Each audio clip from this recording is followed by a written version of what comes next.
Politique d'austérité dogmatique qui aggrave la crise et la misère. Un pouvoir exécutif qui fait adopter des mesures de destruction du modèle social à coup de 48-2.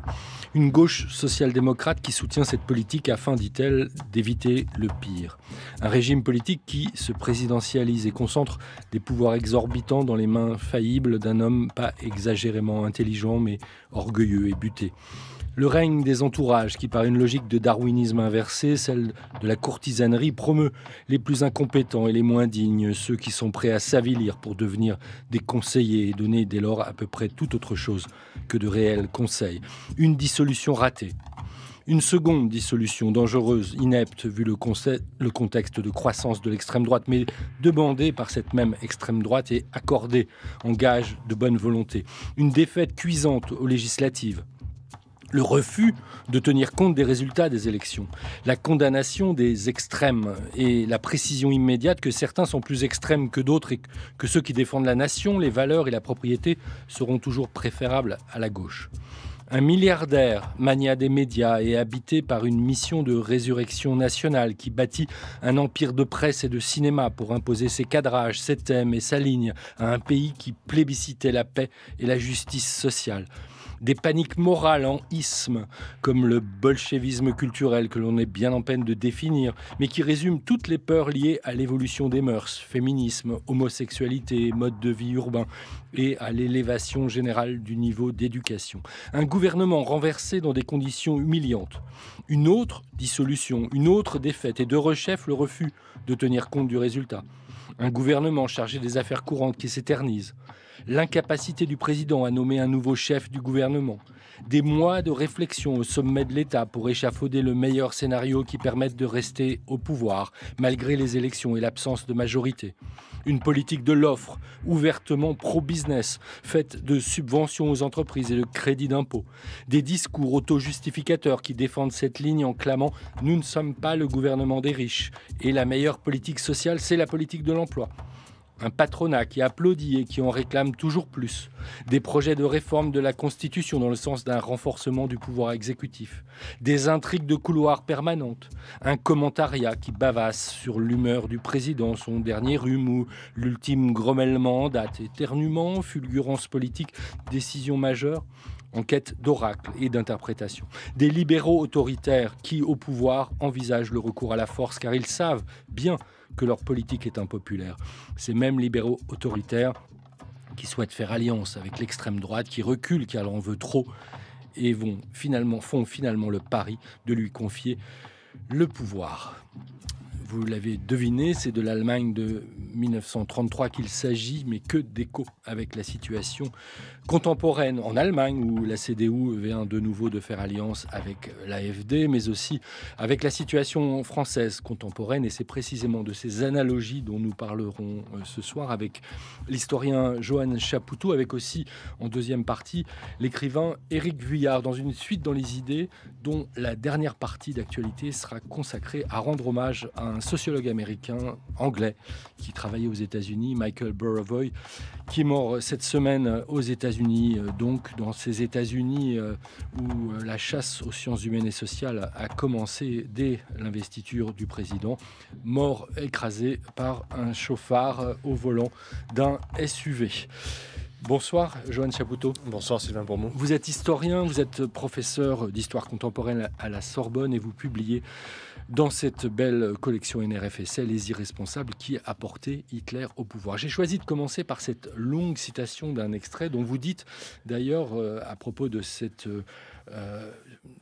énumération de faits qu'elle aurait pu se poursuivre sur des pages et des pages encore, et qui, quand on la lit, provoque un effet de sidération incroyable, tant les choses résonnent. Évidemment, vous avez choisi d'utiliser un lexique pro-business, par exemple, qui n'avait aucun sens dans l'Allemagne de 1933, mais qui désigne au fond la même réalité sociale. Ça a dû être une drôle d'expérience que l'écriture, il y a quelques mois, durant l'été, j'imagine, alors que la France traversait une crise politique assez inédite, que l'écriture de ce livre, Johan Saputo? Ça a aussi eu un effet, je dois dire, assez thérapeutique, puisque vu ce que nous vivions, c'est-à-dire le viol de la Constitution, hein, puisque pour la première fois dans ce pays depuis longtemps, le groupe parlementaire arrivé en tête n'a pas été appelé à former un gouvernement, contrairement aux dispositions, hein, de cette même Constitution parlementaire. Je me suis plongé dans cette autre actualité, parce que ça a été une actualité à un moment, celle de l'Allemagne de 1932, à laquelle je pensais depuis des années en vérité, et puis j'en parlais à mes étudiants dans mes cours, mais sans avoir vraiment retravaillé la chose. Et en décembre dernier, au moment du vote de la loi immigration, quand j'ai vu que finalement la pente qui menait l'extrême centre vers l'extrême droite était beaucoup plus rapide que ce que je pensais, j'ai décidé Décembre de 2023. 2023 exactement, que j'ai décidé de reprendre ce dossier de l'année 1932 en Allemagne et des manigances, intrigues de couloir, calculs sordides, petites manipulations qui, pour servir des intérêts bien compris, ont décidé de mettre l'extrême droite au pouvoir, de mettre les nazis au pouvoir. Et je dois dire que l'énumération que vous avez citée, j'en ai été le premier surpris, parce que j'avais évidemment quelques parallèles en tête, mais pas à ce point-là. J'ai été stupéfait au moment où j'approfondissais l'historiographie, c'est-à-dire quand je lisais mes collègues, comme quand je lisais les sources, les minutes du Reichstag, les comptes rendus des conseils des ministres, les mémoires, les correspondances des acteurs de l'époque. J'étais stupéfait de voir à quel point les échos étaient stridents. Alors, vous êtes, historien et vous avez fait un travail, vous venez de le rappeler, de lecture de vos collègues, mais aussi, un travail plus direct auprès des sources. Parce qu'il ne s'agit pas simplement, d'un essai qui viserait à nous faire comprendre, la proximité des situations, les échos. C'est un véritable, travail, d'historien qui revient sur cette période relativement, brève, Mmh. qui permet de comprendre l'enchaînement, les logiques sociales à l'œuvre, qui permet d'apporter, une complexité à ce Mmh. qui est aujourd'hui simplifié, caricaturé. Il y a un passage dans votre livre, très intéressant aussi où vous revenez sur la manière dont les manuels scolaires, ont changé en France. J'avais effectivement, moi qui ai bientôt 60 ans, le souvenir d'avoir appris, Mmh. au lycée des choses assez précises sur la République de Weimar. Mmh. On s'attardait sur ce moment, on Oui. nous expliquait comment cela avait été possible qu'Hitler arrive au pouvoir. Or, depuis, les Mmh. manuels scolaires, ont changé, c'est le moins qu'on puisse dire.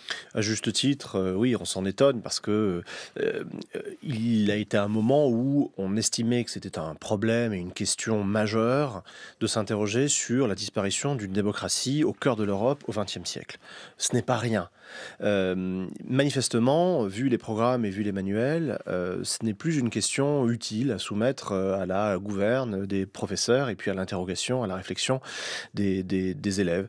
Et donc j'ai fait effectivement cette petite recension de manuels anciens et contemporains, dont je parle en introduction, pour introduire précisément ce livre qui est un livre d'histoire, hein.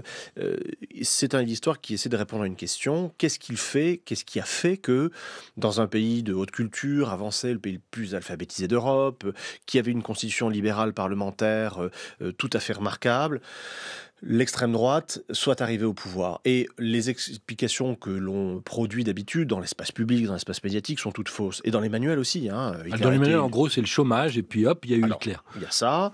Il y a également l'idée que les nazis ont été élus, ils n'ont jamais été élus, etc. Donc j'ai voulu reprendre ce dossier. Et effectivement, cette question-là, je l'ai traitée par rapport à d'autres, parce que j'ai été saisi et interpellé par ma contemporanéité à moi. Je rappelle que toute histoire est contemporaine. Quand on fait l'histoire des femmes en Grèce, on en fait désormais alors qu'on n'en faisait pas il y a 50 ans. Toute histoire est contemporaine à la mesure où l'historienne, l'historien adresse au passé, pose au passé des questions qui sont celles de son lieu et de son temps, ici et maintenant. Et de fait, moi, ce qui me préoccupait en tant que citoyen, qu'individu, que professeur, que papa, etc., c'était précisément cette actualité politique très singulière que nous vivions en France depuis 2017 au moins, aux États-Unis depuis 2016, au Brésil depuis 2018, de manière concomitante avec la victoire de l'extrême droite. Bref, ce sont ces questions-là qui me travaillaient, sur lesquelles je réfléchissais. Et quand on est historienne ou historien, on a un sixième sens qui s'appelle le temps. C'est-à-dire qu'on est toujours à mettre en perspective les questions, à les déployer, à en faire un lieu géométrique dans le temps. Et moi, mon lieu, c'est de fait l'Allemagne contemporaine, celle du XXe siècle. Et donc, j'ai repensé à cette histoire. Parce que quand je voyais ce que l'on vivait en France, avec des libéraux autoritaires, de fait pro-business, qui mènent une politique de l'offre et qui sont assez modérément démocrates, hein, quand on voit le surusage du 49.3 ou le non-respect des élections, j'ai repensé forcément à ces libéraux autoritaires qui ont été au pouvoir en 1932 en Allemagne, qu'on évacue d'habitude rapidement parce qu'ils sont restés peu longtemps au pouvoir. Or, moi, j'ai décidé de les prendre au sérieux. J'ai lu leur littérature, j'ai lu leur programmatique, j'ai vu dans quel temps long ils s'inscrivaient. Et par ailleurs, je les ai d'autant plus pris au sérieux que ce sont eux qui ont mis les nazis au pouvoir. Vous écrivez à un moment comment l'extrême centre a mis l'extrême droite au pouvoir. L'extrême centre. Mmh. Oui, j'ai repris ce concept qui a été forgé par mon collègue et ami Pierre Cernat, hein, dans sa grande HDR sur le directoire. Un concept assez génial parce que Pierre Cernat l'a forgé pour expliquer ce que c'est que le directoire, c'est-à-dire l'auto-érection d'une caste qui a décidé de rompre avec la Révolution pour assurer une sécurité juridique et civile, pour pouvoir faire des affaires et pour pouvoir s'enrichir. Ces gens-là se prétendent déjà, en 1795, modérés, tempérés, le camp de la raison, contre les extrêmes. C'est tout un vocabulaire qui est créé à ce moment-là, alors qu'ils sont tous sauf modérés. Ce sont des violents. Hein. Ils font tirer sur la foule, le général Bonaparte étant à l'époque leur factotum.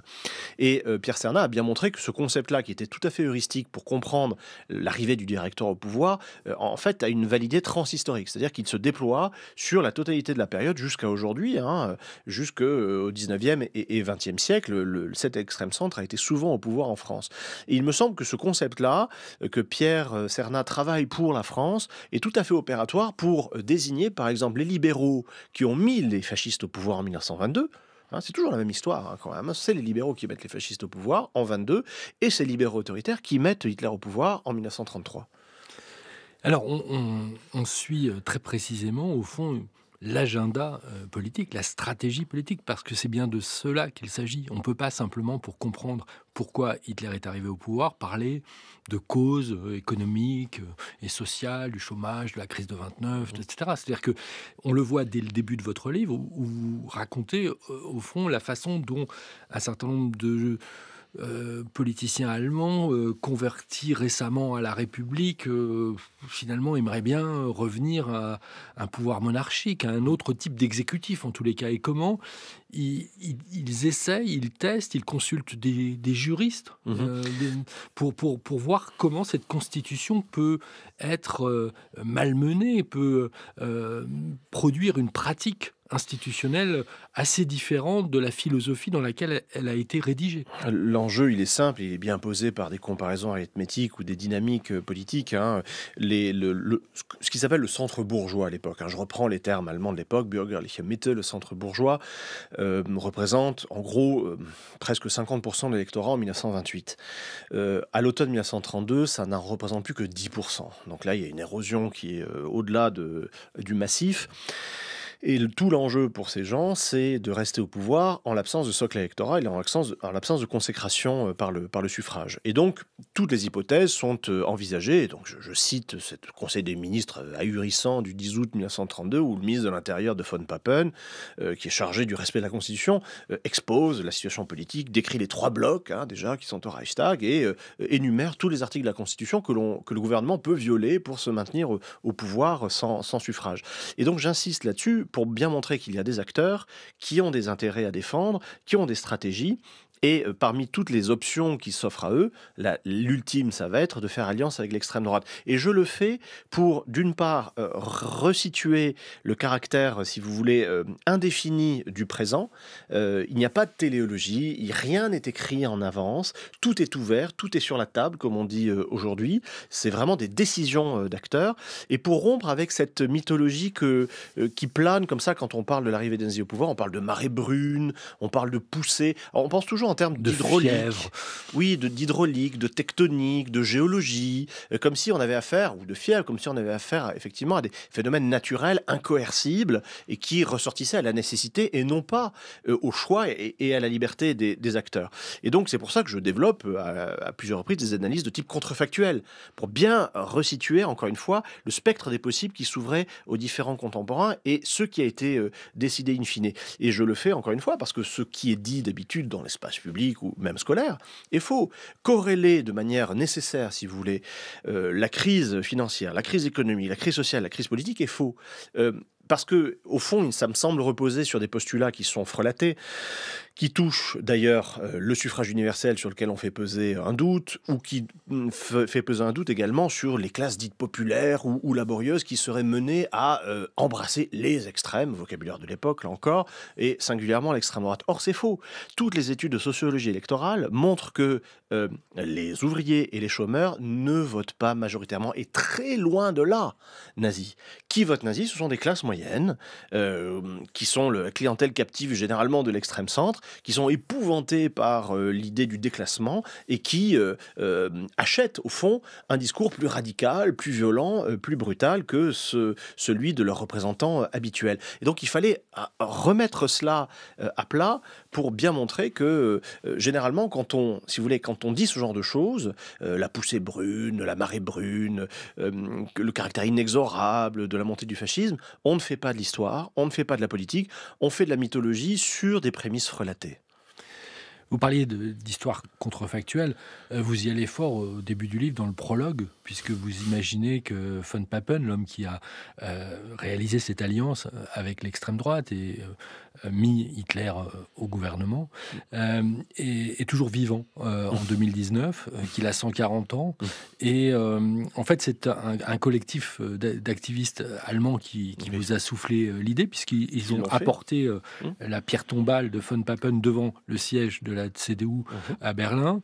On a parlé des échos avec la situation française, mais les échos avec la situation allemande, à la veille là d'élections importantes, alors même que le patron de la CDU a fait alliance avec l'extrême droite, elle est aussi incroyable, d'autant plus incroyable que, par ailleurs, on sait à quel point la mémoire et l'histoire récente de ce pays pèsent par exemple sur l'analyse que font les Allemands de la situation internationale au Proche-Orient, pour prendre un exemple, mais beaucoup d'autres. Alors comment peut-on penser cette actualité contemporaine au regard de ce que vous décrivez? Alors c'est amusant cette histoire parce que un lecteur qui apparemment est allé très tôt en librairie aujourd'hui m'a écrit pour me dire: je pense que vous avez fait une erreur, vous parlez de von Papen en 2019, il me semble qu'il est mort en 1969. C'est très juste, et effectivement c'est un collectif politique qui a pris la pierre tombale de von Papen pour lui faire ce voyage de 800 km vers Berlin, et ça me permettait de montrer au fond que von Papen, de la même manière que tout Weimar, ce sont des revenants. Il ne cesse de hanter l'histoire allemande, et pendant des décennies, on a parlé de la situation de Weimar, du retour de Weimar, des Weimarer Verhältnisse en allemand, et encore aujourd'hui. Et ce qui est intéressant, c'est qu'en 2019, au moment où ce collectif avait mis la pierre tombale de von Papen devant le siège de la CDU, la droite coalisée venait de gagner les élections en Thuringe. La droite coalisée, c'est-à-dire la CDU-CSU, plus le FDP, les libéraux, plus l'extrême droite AfD. Et quand on additionnait les trois, ça donnait 52%. Et comme le Land venait d'être gouverné par la gauche, la droite a dit, bon, bah, cette fois-ci, on fait alliance et on se débarrasse de la gauche. Après tout, c'est eux les extrêmes, c'est eux les méchants. Ça avait provoqué un tel scandale que le libéral qui avait été élu ministère-président de Thuringe avait dû démissionner au bout de 3 jours. Or là, on se rend compte qu'à nouveau, en septembre 2024, l'AfD a fait 31% en Thuringe, ce qui est très intéressant en termes de rémanence historique, parce que la Thuringe, et je le rappelle dans le livre, est le premier Land, c'est un État fédéral, l'Allemagne, le premier Land à avoir été gouverné par l'extrême droite, coalisé avec la droite. Il y a eu un gouvernement droite-extrême droite dès décembre 1930 en Thuringe, avec un ministre de l'Intérieur, les nazis demandant à chaque fois que le ministère de l'Intérieur, à l'échelle locale comme à l'échelle exactement, ce qui fait dire d'ailleurs à la droite que ces gens-là, au fond, sont très raisonnables. Et puis, finalement, ça se passe toujours très bien avec les nazis. Ils savent très bien manier la fourchette à poisson, différencier le verre de vin du verre d'eau. Ils sont parfaitement éduqués. Ils ne demandent que le ministère de l'Intérieur, c'est-à-dire tous les organes de renseignement, de répression et d'enseignement, dans la tradition allemande, et tout se passe bien. Et de fait, le ministre qui avait été ministre de l'Intérieur en Thuringe, le docteur Wilhelm Frick, docteur en droit, a été ensuite le premier ministre de l'Intérieur du Reich dans le gouvernement Hitler-Papen de coalition droite-extrême droite du 30 janvier 1933. Autre résonance, le rôle important, et vous consacrez un chapitre à cette personne, de ce mania de la presse. Alors certes, il ressemble pas tout à fait à des modèles plus contemporains, aussi bien aux États-Unis qu'en Europe, mais parce qu'il est plus intelligent, universitaire. Beaucoup plus intelligent. Mais enfin, dites-nous de qui il s'agit. Alors, son rôle. C'est un homme qui s'appelle Alfred Hugenberg, qui est docteur en sciences politiques. Il avait fait une thèse à la fin du 19e siècle sur la colonisation allemande, la colonisation agraire en Allemagne, qui était un vrai enjeu d'aménagement du territoire et de démographie allemande, dans les zones polonaises, dans les zones baltes, etc. Ça a été un haut fonctionnaire chargé de la colonisation par la suite, et ensuite ça a été un magnat de la Ruhr. Il avait des investissements dans l'industrie lourde, et pendant la Première Guerre mondiale, il a changé de fusil d'épaule. Il s'est dit que les canons c'est bien, mais les médias c'est mieux. Il a eu cette prise de conscience pendant la Grande Guerre. On en connaît qui font les deux à la fois. Alors, il a gardé quelques billes dans l'industrie lourde, mais il a investi massivement dans les médias. Il a créé un empire, le fameux Konzern Hugenberg, qui rassemblait une vingtaine de titres en propriété directe, de magazines, journaux, etc., qui étaient parfaitement uniformes dans leur message politique. Il a acheté 2 compagnies de cinéma, dont une compagnie qui faisait les actualités cinématographiques. Et par ailleurs, il a créé, comme c'est un bon capitaliste... Oui, c'était avant la télévision, donc c'était le principal média animé, enfin d'image en mouvement. Et il a créé également une agence qui livrait tout prêt des éditos, des rubriques pré-rédigées. Et ainsi, il contrôlait la ligne éditoriale de 1600 journaux à travers l'Allemagne. 1600 journaux, tout en gagnant beaucoup d'argent. Et c'est quelqu'un qui était alors un ultranationaliste, un raciste, pan-germaniste, misogyne, antisémite. Enfin, c'est un homme d'extrême droite. Et il a littéralement nazifié l'espace public allemand dans la seconde moitié des années 20. Et c'est quelqu'un qui a d'ailleurs voulu faire l'union des droites avec les nazis, avec le front de Harzburg en octobre 1931. Et c'est quelqu'un qui récompensait tout cela en devenant ministre de l'économie du gouvernement de coalition droite-extrême droite Hitler-Papen. Mais ce qui est très intéressant, et c'est assez indicatif au fond du sort de tous ceux qui ont voulu faire la courte échelle aux nazis et qui se sont fait dévorer. Hugenberg, en 6 mois, alors qu'il pensait l'inverse, il pensait les cornériser très rapidement. Absolument. Le calcul de Papen, c'est de dire que voilà, l'homme des réseaux, l'homme bien né, l'homme bien éduqué, c'est lui, le professionnel de la politique, c'est lui. Hitler n'est qu'un agitateur de brasserie, c'est vraiment un clown hystérique et moustachu qui ne pèse rien, qui n'a même pas son brevet d'école. Il y a vraiment une condescendance sociale extrême vis-à-vis d'Hitler. Sauf que ce que n'ont pas vu tous ces gens-là, c'est que, effectivement, la première ligne peut paraître un peu burlesque. Vous avez un obèse morphinomane, vous avez Hitler qui fait pas très sérieux, mais derrière, vous avez une deuxième, une troisième ligne de gens très sérieux. Des diplômés d'université, des docteurs, des hauts fonctionnaires qui travaillent et qui vont subvertir l'Allemagne en quelques semaines. Et parmi leurs victimes, effectivement, Alfred Hugenberg, qui en quelques mois a tout perdu. Il a perdu son ministère, il a perdu son empire médiatique, qui doit être cédé aux nazis, après que cet empire a rendu des services éminents, évidemment, aux nazis. Alors, il y a une expression sur laquelle j'aimerais qu'on s'arrête un moment, Johan Saputo, à propos de votre livre, Les Irresponsables, qui a porté Hitler au pouvoir, c'est l'expression de libéral autoritaire. Mmh. Parce qu'au fond, c'est peut-être notre difficulté à penser simultanément ces deux choses qui nous a empêchés pendant trop longtemps de voir ce qui a rendu possible les transformations de l'espace public, des règles du jeu politique. C'est-à-dire que peut-être qu'on a fait pendant trop longtemps confiance au libéralisme comme tradition politique, comme philosophie politique qui nous a donné le constitutionnalisme, qui nous a donné les libertés publiques, mais qu'au fond, cette philosophie politique ou cette tradition politique n'était pas exempte de dérives autoritaire, elle n'était pas immunisée contre ces dérives autoritaires. Et on n'a pas dû attendre les formes les plus récente, le néolibéralisme, dont on sait que Mhm. la dimension, depuis Wendy Brown notamment, que la dimension autoritaire est l'une des caractéristiques. En fait, dès ces années 20, le libéralisme présentait des traits d'autoritarisme, ou pouvait présenter des traits d'autoritarisme très saillants, Johan Chapoutot. Ce qui est intéressant, c'est que le syntagme de libéralisme autoritaire, il est forgé à l'époque. C'est une époque vraiment très matricielle, en fait, hein, en termes d'essais politiques. On essaye la politique de l'offre, alors ça marche pas à l'époque, mais voilà. On essaye l'austérité, ça ne marche pas, mais bref. Il y a vraiment le fait, si vous voulez, qu'il y ait cette crise majeure de 1929, cette fin du premier monde libéral, engendre toute une série d'expériences qui sont encore les nôtres aujourd'hui, qui sont poursuivies encore aujourd'hui. Et parmi celles-ci, le libéralisme autoritaire, alors c'est un juriste qui s'appelle Hermann Heller, qui est un avocat, un docteur en droit, qui qualifie ainsi la vision politico-économique de Carl Schmitt. Et ça, c'est un travail qu'a fait Grégoire Chamaillou dans son HDR, un petit livre qui s'appelle Du libéralisme autoritaire, où il fait l'édition de 2 textes.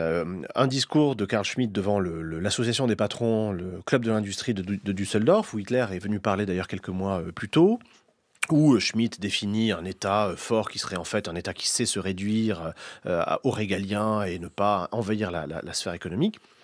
Vraiment du libéralisme et de l'autoritarisme, et la réponse de Hermann Heller qui définit ce syntagme du libéralisme autoritaire, qui a été ensuite repris évidemment par beaucoup de politistes et de philosophes, hein, Barbara Stiegler dans sa propre HDR justement, qui avait été édité également par Eric Vigne. Il faut s'adapter. Il faut s'adapter. Ce syntagme peut paraître un peu paradoxal, parce qu'il est oxymorique, enfin il semble oxymorique, de même que extrême centre, hein, Pierre Cernin s'en explique très bien. Il faut savoir penser la politique par oxymore, hein, en réalité. Et libéralisme autoritaire, c'est quelque chose dont Eugénie Merriot, par exemple, excellente constitutionniste, nous montre très bien la très longue tradition et au fond l'homogénéité. On vit, si vous voulez, sur une forme de catéchisme mythologique depuis 1945. Il y a eu une décision des États-Unis pour la démocratie, pour la liberté, pour le capitalisme à ce moment-là. Donc on a cru que tout cela était aligné. Pas besoin de trop regarder ce qu'il se passe aux États-Unis depuis 2016 pour se rendre compte que ce n'est absolument pas le cas. C'est totalement décorrélé. Que la poursuite du profit par la dévastation des environnements et des êtres se satisfait très bien de l'abandon de la démocratie. Ce sont des choses qui avaient été théorisées et dites expressis verbis par des théoriciens du libéralisme dès les années 40. Quand on lit Friedrich Hayek, quand on lit La route de la servitude, il vous dit exactement ça. Il vous dit que la démocratie, pourquoi pas, si et seulement si, ça reste dans les limites de la simple raison. C'est-à-dire si la gauche ne gagne pas. Si la gauche gagne, là, ça devient problématique. Et donc, là, on peut recourir à des solutions un petit peu plus musclées. Mais tout ça, il fallait être d'une naïveté confondante ou d'une ignorance totale pour ne pas se rendre compte de ça et découvrir avec Macron, avec Trump, avec Bolsonaro, avec Musk, avec Peter Thiel ou avec l'AfD que, le libéralisme autoritaire était une réalité structurelle, hein.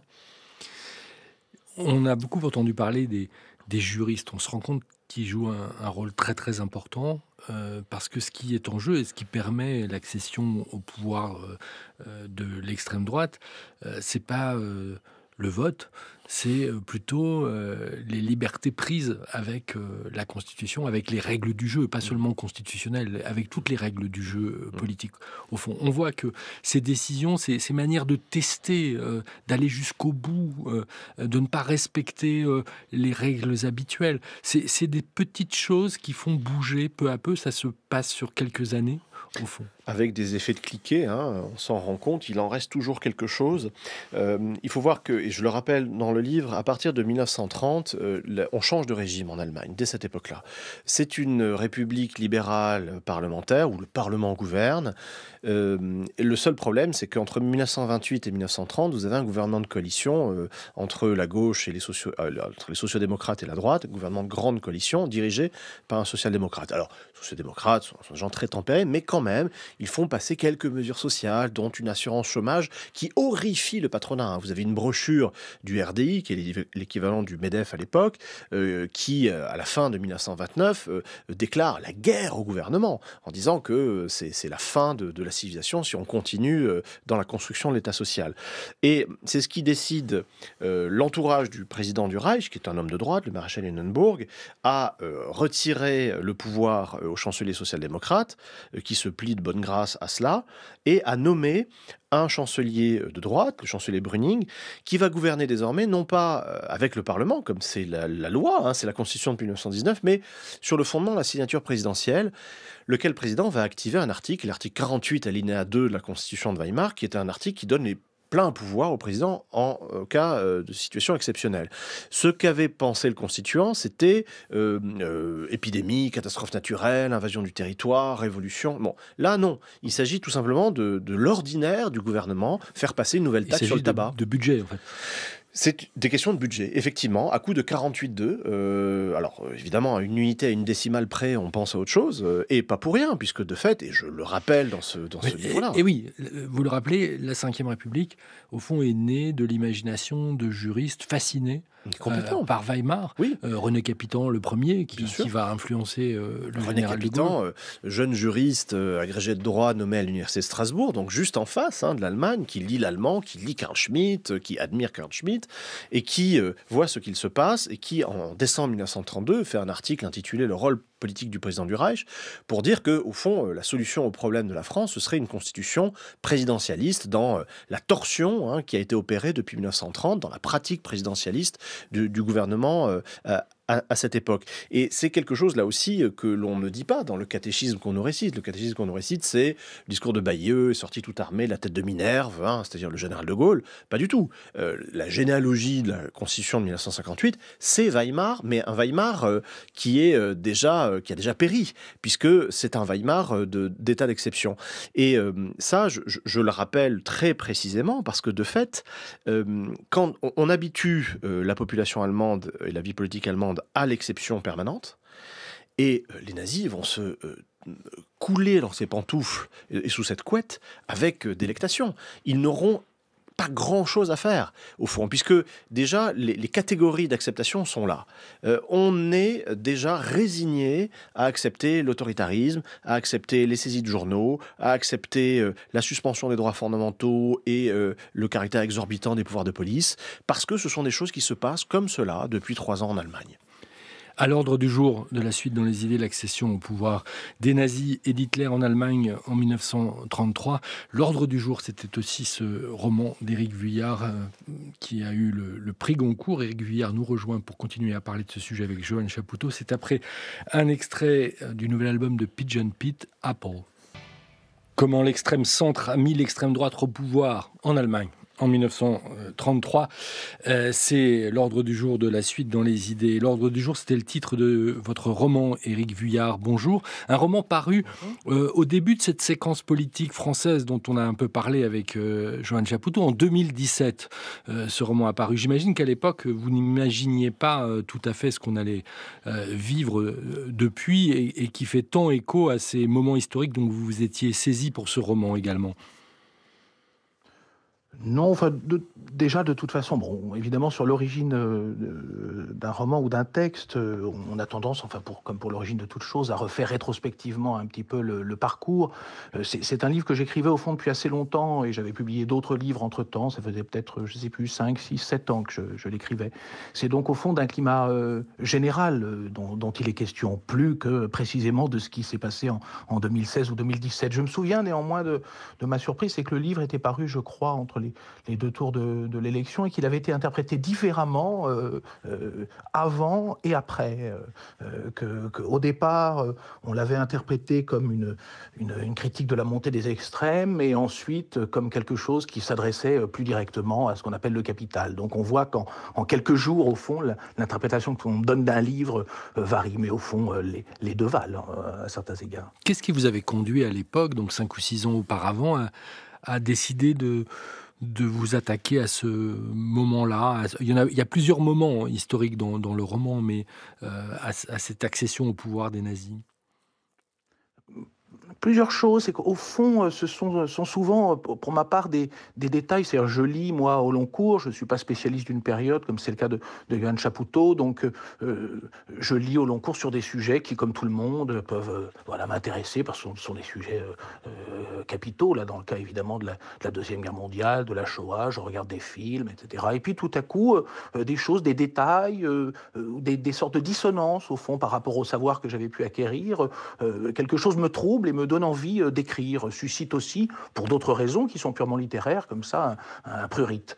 Et alors là, en l'occurrence, je me souviens, il y avait eu plusieurs choses, mais notamment j'étais tombé sur à la fois un documentaire à l'INA, sur le site de l'INA, et en même temps dans un ouvrage sur le voyage qu'Halifax avait fait en novembre 1937 au Berghof, qui était pas du tout un voyage officiel, qui était une sorte de voyage semi-officiel, assez étrange de sa part, et où on le voit d'abord avec Göring, donc dans le petit reportage, dans une calèche.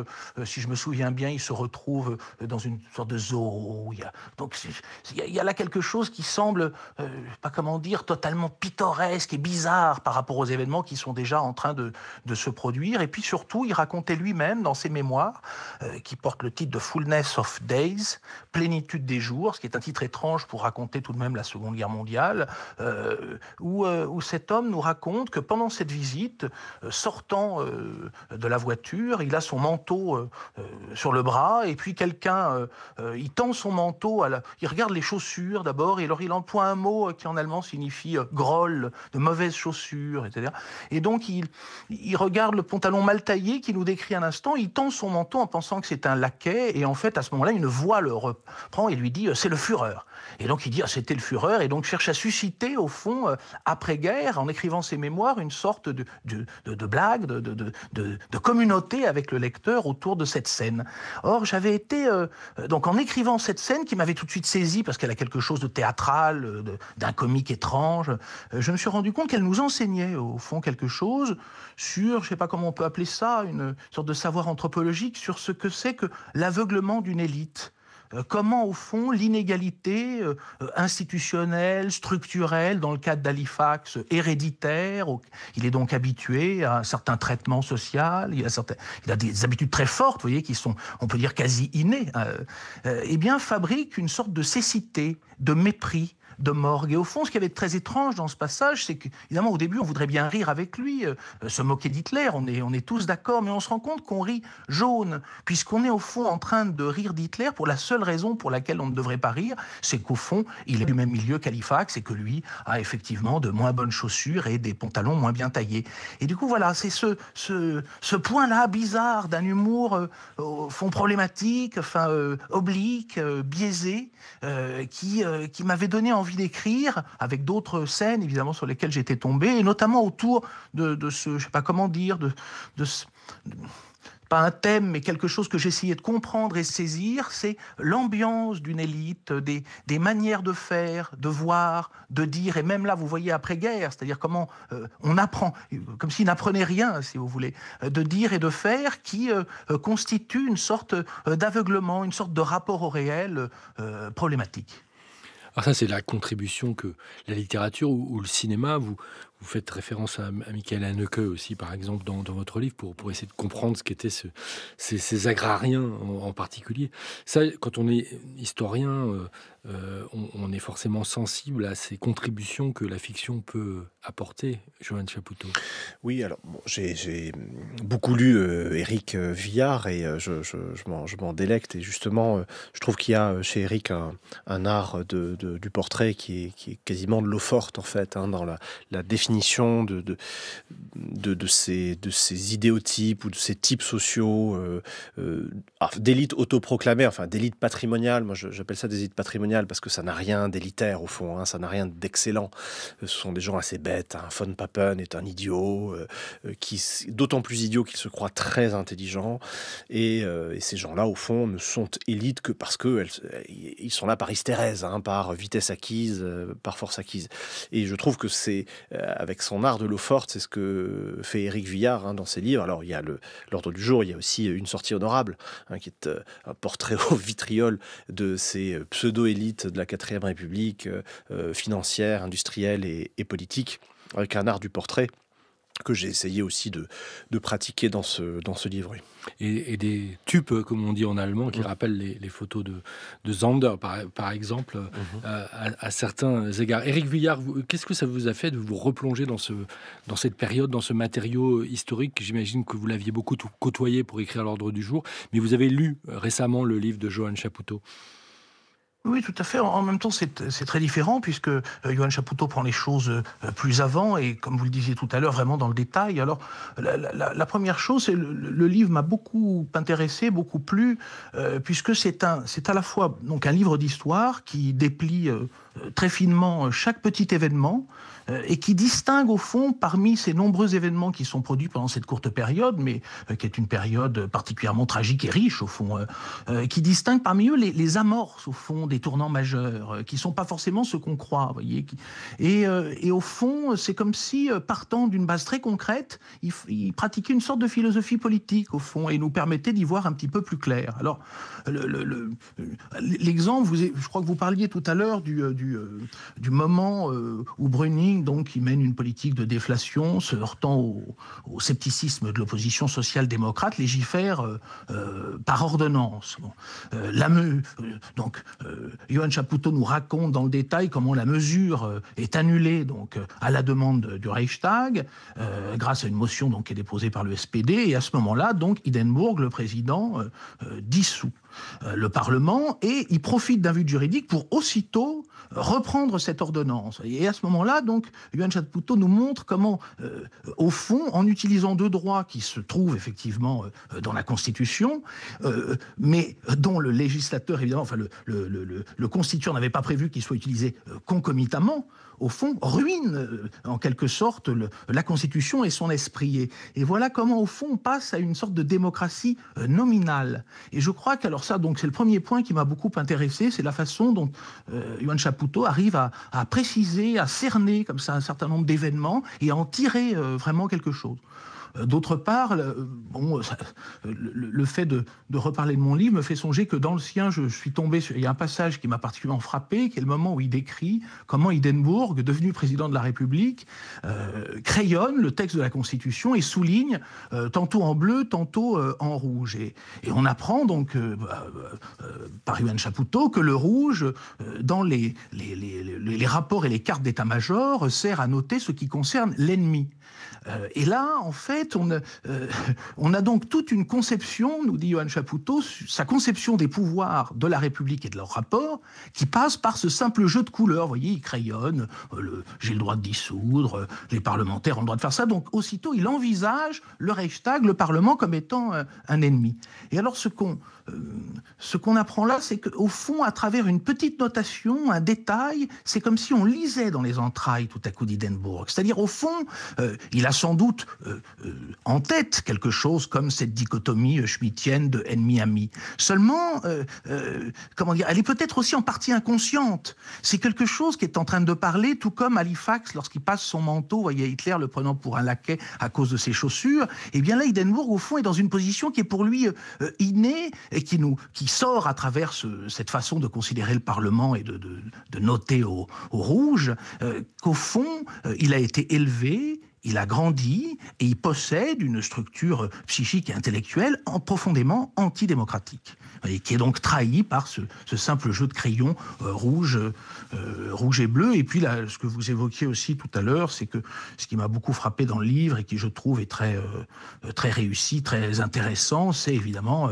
le rapport avec la situation d'aujourd'hui. Puisque c'est finalement un sujet qui est sans cesse évoqué par tout le monde. Et même sans être évoqué, je veux dire, nous sommes tous en train de créer sans cesse, en parlant d'aujourd'hui, des rapports, au fond, avec l'entre-deux-guerres. Et puis ensuite, quand on est sérieux, on remet sa cravate et on dit « mais non, comparaison n'est pas raison », etc., etc. Sauf que on ne cesse de le faire. C'est donc qu'il y a quelque chose, d'abord, qui nous y attire. Et d'autre part, nous sommes dans une sorte de marécage. C'est-à-dire, il y a une sorte de désorientation politique quand même très générale. au début d'émission, vous faisiez la liste comme ça justement des choses qui dans le livre évoquent la période contemporaine. Et donc ce qu'il y a d'effarant, c'est quand on lit le livre de Yoann Chapoutot, au gré des événements, on rencontre sans cesse donc le gouvernement par décret, la politique de déflation qui est en effet une politique d'austérité stricto sensu, certains types de forfaitures qu'on connaît aujourd'hui, le même anathème sur les extrêmes qui profitent à l'extrême droite, évidemment, la tolérance des sociodémocrates à l'égard de Brüning, donc et de la droite et de la politique d'austérité, comme s'il existait une sorte de matrice de comportement presque anthropologique, au fond, structurée évidemment par les rapports d'intérêt, et qui, comme si apparaissait dans le livre, je trouve, une sorte de loi, des lois de physique sociale, pas encore tout à fait clarifiées, mais qui sont là, latentes, en quelque sorte, extraites par Yoann Chapoutot des événements, une sorte de physique sociale à la Montesquieu, vous voyez, et qui nous montre comment, dans certaines circonstances, les individus et le pouvoir se corrompent. Oui, Yoann Chapoutot, rapidement, c'est vrai que moi, je l'ai lu comme un livre de sociologie politique, du fait de ces analogies dont parle à l'instant Éric Vuillard. Oui, bon, l'histoire est toujours plastique et on emprunte un petit peu à toutes les disciplines. Effectivement, c'est de l'histoire politique très traditionnelle et très classique que j'ai faite là. Mais effectivement, j'aime bien ce mot de physique sociale qu'emploie Éric Vuillard parce que, de fait, je fonde quand même la légitimité dans l'épilogue de la comparaison en histoire par l'analogie. C'est-à-dire que dans des conditions de température et de pression équivalentes, certains éléments, dans certaines configurations, sont les équivalents fonctionnels d'autres. Des libéraux autoritaires des années 30 sont des gens qui défendent l'intérêt du capital, qui sont modérément démocrates, voire pas du tout, qui veulent à tout prix éviter la gauche, bref, qui se rappellent des choses effectivement ultra contemporaines. Donc c'est pleinement de l'histoire, mais je me souviens de cette phrase qu'on trouve au début de la guerre du Péloponnèse, de Thucydide, quand il dit que l'histoire est un trésor pour toujours. Et je me suis souvenu également de Durkheim, pourtant père du positivisme, scientiste presque, qui dit que si la sociologie n'est que spéculative, elle ne vaut même pas une heure de peine. Et là, je pense que ça vaut un petit peu plus qu'une heure de peine, puisque de fait, cela permet de tirer, sinon des leçons, parce que le mot est un petit peu abusif, mais du moins quelques enseignements pour notre temps. Ça permet d'élucider des situations sociales et politiques au banc d'essai, si vous voulez, du passé. Les irresponsables qui apportaient Hitler au pouvoir, c'est le titre du livre de Yoann Chapoutot qui paraît aux éditions Gallimard. Et puis, on peut évidemment citer le roman d'Éric Vuillard, L'Ordre du jour. Vous retrouvez les titres sur la page de l'émission.